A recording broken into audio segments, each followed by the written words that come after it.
Hi everyone, this is hikali achumi, finally home after constant traveling, and my humble apologies for that because I want to speak something from my heart, and I am told to do so in my dream as well, and that is why I'm here.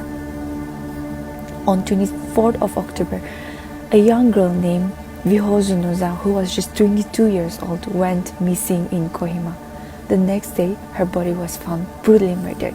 I don't even want to say how brutal she was murdered, because how did a place like Kohima, a place we call home, a place we always believe was safe, turn into a place where something so cruel could happen?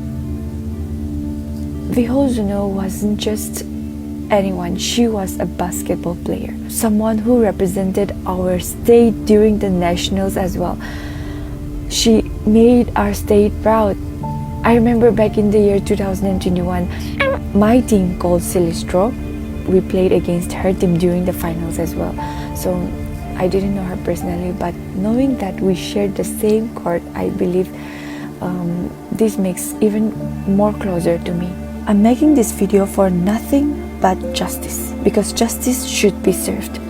Her family, her friends, her teammates, they're doing everything they could. They're standing strong even in their heartbreak.